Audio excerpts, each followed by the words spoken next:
You're listening to the Stop Binge Eating podcast with Kirsten Sarfty, episode number 373. Welcome to the Stop Binge Eating podcast. It's time for you to end your food obsession and begin feeling confident and in control around food. You are absolutely capable of eliminating binge eating from your life, and I'm going to show you how by giving you simple tools and insights that you can apply in your own life. I'm your host, Kirsten Sarfty. Now let's get to it. Hi! Next Wednesday on October 1st of 2025 at 12 p.m. Eastern Time, I'm doing a free training where I'm going to share 3 secrets you need to know to stop binge eating. You're going to learn how you'll stop binge eating after having done it for many years, how to stop feeling urges to binge eat, and how to eat delicious food without binging on it. These are 3 things I hear people asking about quite often. So that's why I'll be covering them in this training. So if you want help with those things, then come to this free training. As I said, it'll be on October 1st at 12 p.m. Eastern Time, and you can register for it by going to coachker.com/training.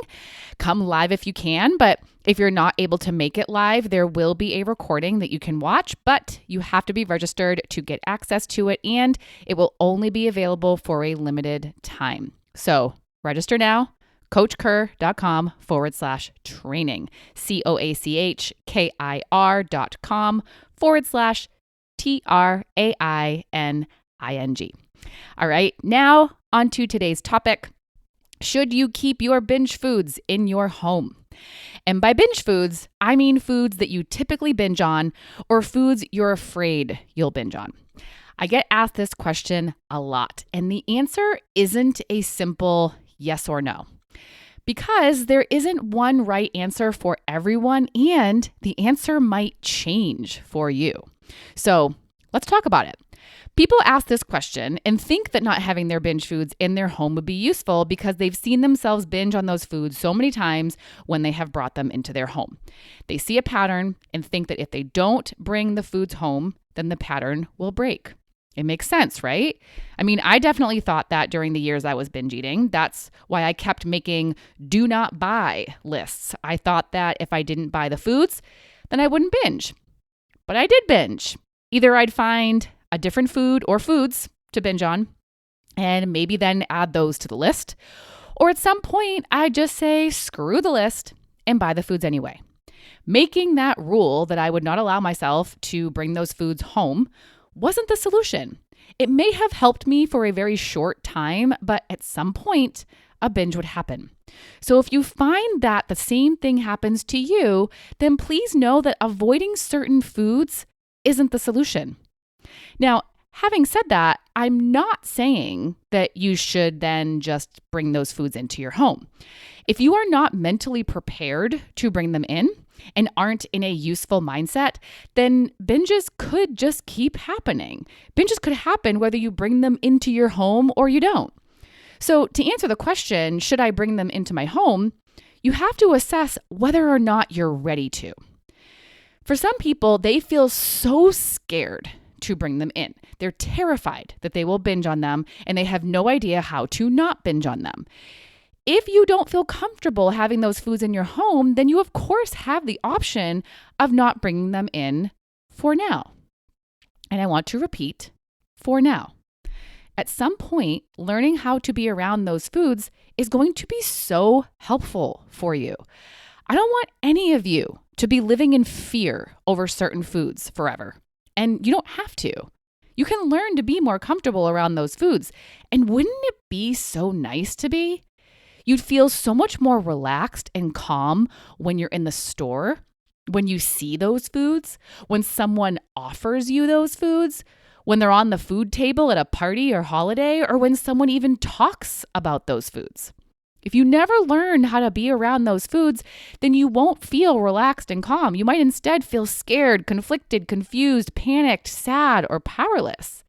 So how do you become more relaxed and calm with those foods around and not feel so scared?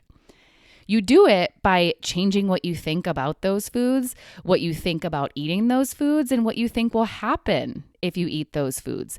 You're also going to understand and address why you've been binging on those foods when they're in your home.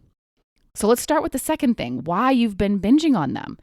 We tend to want to eliminate the foods because we see them as the problem. We might think that we can't stop eating them, or we're going to want more and more and more and more and never be satisfied with just a moderate amount, or we won't be able to stop thinking about it. But have you ever wondered why you're like that? There's a reason, and it's not just because the food tastes so good. It's either because you've been too restrictive with that food or other foods, or because you use food to control your emotions. That's the real reason. So if you're going to bring those foods into your home and not binge on them and not think about them all the time and not feel out of control with them, then those reasons need to be addressed and resolved. Let's first talk about the restriction. If you force yourself to not eat those foods, and you do want to eat those foods, then your desire for them is going to build up. The more you deny yourself, the more you'll want them. You'll start to think about them more and urge for them. So when you do finally buy them and eat them, you're not eating them from a place of mild desire. You're feeling an urgent desire. And you're going to eat very differently and think very differently when your desire is mild versus urgent. Mild desire eating is going to be calm, while urgent desire eating is going to be faster and, urgent. And you'll likely desire more in quantity than with the mild, and you'll likely think about it more than with the mild. You're going to want more and more and more, making it hard to eat less. Then, to add to that, you might be telling yourself that you're only eating them today, that tomorrow you won't eat them, and you won't buy them again. So you're creating a new restriction, and it might make you feel a new urgent desire to get rid of the food. So it's not there tomorrow. And you might choose to get rid of it by eating it all rather than throwing it away. And if you're not thinking about getting rid of it, but just the fact that you're not going to allow yourself to eat it tomorrow, you might feel the urge to eat as much as you can while you can. And what's so interesting is that you might want to get rid of the food so you don't binge on it, but then you get rid of it by binging on it. Binging happens because you're creating urgency to get rid of it. What I just described is one of the main reasons why people have such a hard time with certain foods. They keep taking away permission to eat them, which makes them want to eat all of it. So if you stop taking away permission, then you won't have that urgent desire to eat it all. So it's not going to be helpful for you to bring your binge foods into your home if you're still being too restrictive with them. If you do, you'll just keep going back and forth between never eating them to then excessively eating them. You'll go back and forth between feeling restricted to feeling free. And when you go back and forth between those, you might take full advantage of feeling free and go way overboard. And if you're wanting to get rid of the food, you might eat it all so it's not there the next day. Now, people tend to think that by buying those foods, they're proving that they're allowing the foods and are giving themselves permission, but that's not entirely true. If you're buying those foods and are telling yourself that you only get to eat them today, that the food is dangerous, that you're going to binge on the food, then you're not really giving yourself full permission. You're still thinking of them as bad. You're still thinking you shouldn't eat them. You're still being too restrictive in your mind. Real unconditional permission and allowance means that you are fully okay with you eating them and that you don't see eating them as a problem. And what can help you to get yourself there is acknowledging, again, that the food isn't the problem. The food isn't going to make you feel urges to binge. You being overly restrictive with the food is what will cause you to feel urges to binge. So if you're going to bring those foods into your home, then the excessive restriction and the back and forth between allowing and not allowing needs to stop. What also needs to stop, if you're doing it, is using food as your main way to handle and control your emotions and to feel good. Many people get into the cycle of feeling uncomfortable emotions, eating to feel better, continuing to eat to keep feeling better, then feeling more uncomfortable emotions, eating, and repeat. Anytime an uncomfortable emotion is felt, they run to food. And it's hard to stop because they know that if they stop, they'll be back to feeling that emotion. And they want to keep eating to keep feeling better or good or numb. They want more food to feel more good feelings. And when an uncomfortable emotion is felt, they think about food a lot because food is their way out of it. And a big problem with this is that the emotion doesn't actually get resolved. It just keeps getting avoided and ignored when the person is eating food. And because it doesn't get resolved, it keeps resurfacing. And along with that unresolved emotions comes other ones because we are humans that feel uncomfortable emotions. If you don't handle emotions as they come, they will stay or keep coming back and will be compounded with the new ones that come up as you live your life. The emotions will keep happening, and so will the excessive eating. And if you don't have a better way to handle your emotions, then you're going to keep binging on that food when you bring it into your home, not because the food is there, but because eating is how you deal with your emotions. So if you want to not binge on that food, you need to handle your emotions differently. You need to do something that will actually help you to feel better. It might be doing something you enjoy, or moving your body, or resting. It might be meditation, journaling, or talking to someone. It might be confronting someone about something that's bothering you. But ultimately, what needs to happen is a change in your thoughts. You feel how you feel emotionally because of what you're thinking. Your thoughts cause your emotions. So if you're really going to change how you feel, then you need to change what you're thinking, which could be your opinion about something, your perspective, or how you're interpreting something. Eating food isn't going to do that. It's just going to distract you from what you're thinking. But you might wonder, if part of this is emotional for you, why do you keep eating certain foods in your home more excessively than others? It's simply because you get more pleasure from those certain foods. If you're feeling down and want to feel happier, you'll likely go for a more highly palatable food. If you're feeling bored and want pleasure, you'll likely go for a more highly palatable food. So your desire for a good feeling, for pleasure, is showing up as a desire for that particular food that is going to be more tasty to you. You think that the tastier the food is, the more pleasure and good feelings you'll get. So you might blame the food, but really it's your strong desire for pleasure or a good feeling that is making you think about that food, since you see that food as what will provide you with what you're wanting. It's not the food, it's what you think that food will do for you. You think it will give you what you want. And if it doesn't, you might keep eating it, thinking that at some point it will. But if after several bites and several foods you don't get it, you're not going to get what you want from that food. You need to find it elsewhere. So along with it just being an uncomfortable emotion issue, it can also be a pleasure-seeking issue. So if you want to stop binging on those foods in your home, eliminating them isn't the answer. Not being overly restrictive and not using food as your only way to handle your emotions and feel better is the answer. If you're not doing those, then you won't binge on them. You won't have those urges to binge that are caused by being too restricted for so long. You won't have those urges to binge on the food before you take it away again, or to binge on them to get rid of them.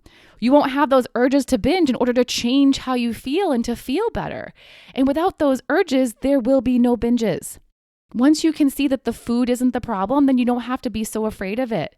The food isn't the reason why you think about it so much or have a hard time stopping eating it once you've started. It's the excessive restrictions, lack of other emotional coping skills, and it's the way that you experience pleasure and get good feelings. And I said earlier that part of what needs to be done is changing what you think about those foods, what you think about eating those foods, and what you think will happen if you eat those foods. And part of that is recognizing that the food isn't the problem here. If you're thinking that the food isn't the problem and that the food isn't going to make you binge, and that if you work on what's really causing the binges, then you won't binge if you eat those foods. So it's shifting into thinking that eating the foods is okay, that you're allowed to eat them, that you can eat them again tomorrow and any day that you want to, and that eating them won't inevitably cause a binge or cause overeating. It's shifting what you believe about yourself and your ability to not binge and overeat on them. And you are more capable than you think. Just wait until you see how much your eating will change once you address the real problem here. It's shifting into thinking that it's just a delicious food rather than thinking it's bad or even thinking it's a binge food. Just by calling it a binge food, you're already causing yourself to feel resistance to eating it, or maybe even fear about eating it or having it around. So let's drop the labels. Let's stop calling them binge foods, bad foods, dangerous foods, forbidden foods, or anything like that. Call them by their name, or call them joy foods, fun foods, pleasure foods. It's going to make it so much easier for you to feel comfortable around them. And if you have a hard time changing how you're thinking about those foods and changing what you think will happen if you eat those foods, keep reminding yourself of the real problem here and make sure you're actually working on the problem. The problem isn't just going to go away. You need to be intentional about it and put effort into solving it. You can be okay with having the food in your home.